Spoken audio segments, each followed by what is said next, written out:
Just 3,00,000 మంది సబ్స్క్రైబర్లు ఉన్న ఒక యూట్యూబర్‌కి తెలుగు ఫిల్మ్ ఇండస్ట్రీ భయపడుతుందా అనిపిస్తుంది. తనపై 6 కేసులు ఇప్పటికే పడ్డాయని, అయినా కూడా గొప్పవాళ్ళైనంత మాత్రాన, డబ్బున్నంత మాత్రాన నా ఫ్రీడమ్ ఆఫ్ స్పీచ్‌ని ఎవరు తొక్కలేదంటూ బార్బల్ అనే ఒక యూట్యూబ్ రివ్యూవరు చెప్పుకొచ్చాడు.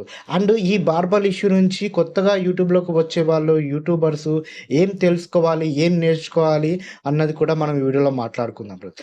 వీడియోలోకి వెళ్ళే ముందు ఈ వీడియో గనక నచ్చితే, ఇన్ఫర్మేషన్ బాగుందనిపిస్తే ప్లీజ్ లైక్ చేయండి, కామెంట్ చేయండి ఫ్రెండ్స్ మీ ఒపీనియన్ని. అండ్ వీడియోలోకి వెళ్దామా? టీఎఫ్ఐ అభిమానులకు, మూవీస్ ఎక్కువగా చూసే వాళ్ళకి అండ్ ముఖ్యంగా రివ్యూలు చూసి మూవీస్‌కి వెళ్ళే వాళ్ళకి బార్బల్ అనే వ్యక్తి తెలిసే ఉంటాడు. వచ్చిన ప్రతి మూవీకి రివ్యూ ఇస్తుంటాడు. నేను డబ్బులు పెట్టి సినిమాకి వెళ్ళాను కాబట్టి నా ఒపీనియన్ నేను ఇట్లా షేర్ చేసుకుంటున్నాను అని చెప్తూనే ఉంటాడు. అండ్ ఇతడు 100 మూవీస్‌కి రివ్యూ ఇస్తే 95 మూవీస్ బాగోలేవని చెప్తాడు ఫ్రెండ్స్. 3 సినిమాలు పర్వాలేదంటారు, 2 సినిమాలు ఓకే చూడొచ్చు అంటాడు. ఇతని ఒపీనియన్ ఇది. చాలా సార్లు నేను కూడా ఇతని ఒపీనియన్‌తో డిఫర్ అయినా. కానీ ఎవరి ఒపీనియన్స్ వాళ్ళకుంటాయి. ఇక్కడ చాలామంది రివ్యూస్ పెడుతుంటారు. బట్ బార్బల్ రివ్యూస్‌కి చాలా రీచ్ ఉంది ఫ్రెండ్స్. చాలామంది లక్షల్లో చూస్తుంటారు. ఇతని రివ్యూ కోసమే చాలామంది వెయిట్ చేస్తుంటారు. అండ్ ఇక్కడ తెలుగు ఫిల్మ్ ఇండస్ట్రీకి రివ్యూవర్స్ అసలు సినిమా బాగోలేదని చెప్పి సినిమాను చంపేస్తున్నారు, సినిమాను ఆగిపోయేలా చేస్తున్నారు, కలెక్షన్ తగ్గిస్తున్నారంటూ ఇతడిపై ఫోకస్ పెట్టడం మొదలుపెట్టారు. చాలా రోజుల క్రితమే ఇతనిపై కొన్ని కేసులు కూడా పడ్డాయి సినిమాకు సంబంధించి. ఇప్పటికే ఢిల్లీ కోర్టులో నడుస్తున్నట్టుగా ఇతనే వీడియోలో చెప్పాడు. అండ్ ఇప్పుడు రీసెంట్గా సంక్రాంతి రిలీజ్ అయిన మూవీస్లో కూడా ఇతను రివ్యూలు చెప్పాడు ఫ్రెండ్స్. దాంట్లో చిరంజీవి గారి మూవీస్ కూడా రివ్యూ చెప్పాడు.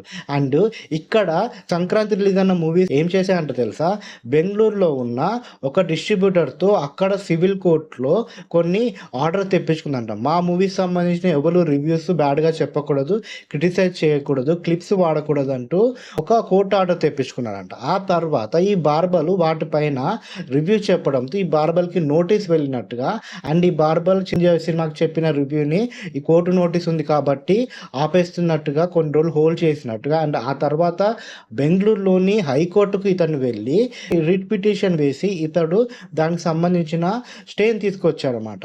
అంటే ఇప్పుడు ఇతని వీడియోస్ని పబ్లిక్ చేసుకోవచ్చు అనమాట.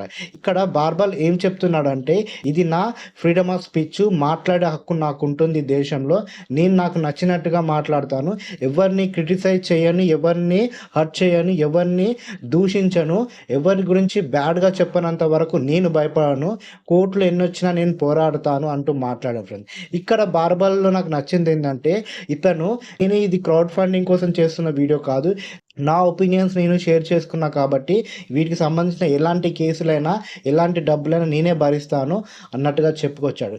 నిజంగా ఈ విషయంలో మాత్రం బార్బల్ని అప్రిషియేట్ చేయాలి. ఇతని ప్లేస్లో వేరే ఎవరైనా ఉంటే ఖచ్చితంగా క్రౌడ్ ఫండింగ్ చేసుకొని డబ్బులు వెనకేసుకుంటారు. ఎందుకంటే కేసులతో వాదించడం, అది కూడా టీఎఫ్ఐ లాంటి పెద్ద పెద్ద బడాబాబులను ఢీకొట్టాలంటే చాలా మెంటల్ స్ట్రెస్ పడాల్సి వస్తుంది, చాలా డబ్బు కూడా ఖర్చు చేయాల్సి వస్తుంది. ఏదేమైనా కూడా ఇప్పుడు బార్బలు నా ఫ్రీడమ్ ఆఫ్ స్పీచ్ని ఎవరు ఆపలేరు, నేను పోరాడతా, ఇప్పటికి 6 కేసులు నాపై ఉన్నాయి, ఇంకెన్ని కేసులు పడ్డా పర్లేదు అన్నట్టుగా చాలా ధైర్యంగా మాట్లాడుతున్నారు. అండ్ ఇదే సందర్భంలో ఈ బార్బల్ ఏం చెప్తున్నారంటే, యూట్యూబర్స్ కొత్తగా వచ్చే వాళ్ళు దేనికి కూడా భయపడకండి, మీకు నచ్చింది మాట్లాడండి, ఎవరి గురించి తప్పుగా మాట్లాడినంత వరకు, ఎవరిని క్రిటిసైజ్ చేయనంత వరకు, పర్సనల్ అటాక్ చేయనంత వరకు, బ్యాడ్ వర్డ్స్ వాడినంత వరకు మీ స్వేచ్ఛని ఎవరు ఆపలేరు అన్నట్టుగా ఇతడు చెప్పుకొచ్చారు. నిజంగా ఇది కరెక్టే ఫ్రెండ్స్. చాలా మన సమాజంలో చాలామంది ఏమైనా మాట్లాడితే కేసులు వేస్తారేమో, ఏమైనా మాట్లాడితే ఏమైనా అవుతుందేమో, లీగల్గా ఏమైనా ఫేస్ చేయాల్సి వస్తుందేమో అని వాళ్ళ అభిప్రాయాలు చెప్పడానికే భయపడతారు.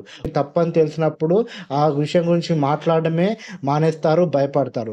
అలాంటి యూట్యూబర్స్కు, కొత్తగా వచ్చే యూట్యూబర్స్కు ఈ బార్బల్ సంబంధించిన ఇష్యూ అనేది ఒక ఉదాహరణ ఫ్రెండ్స్. నిజంగా అప్రిషియేట్ చేయాలి ఈ విషయంలో మాత్రం బార్బల్ని.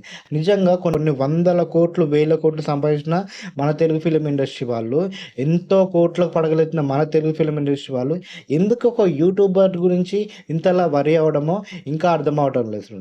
ఒక్కసారి వాళ్ళు కూడా ఆలోచించుకోవాలి. అనవసరంగా ఇలాంటి వాళ్ళను కెలికి పరువు తీసుకోకుండా ఉండడమే బెటర్. ఎందుకంటే భారతదేశంలో ఎవరికైనా హక్కు ఉంటుంది దేని గురించైనా మాట్లాడడానికి.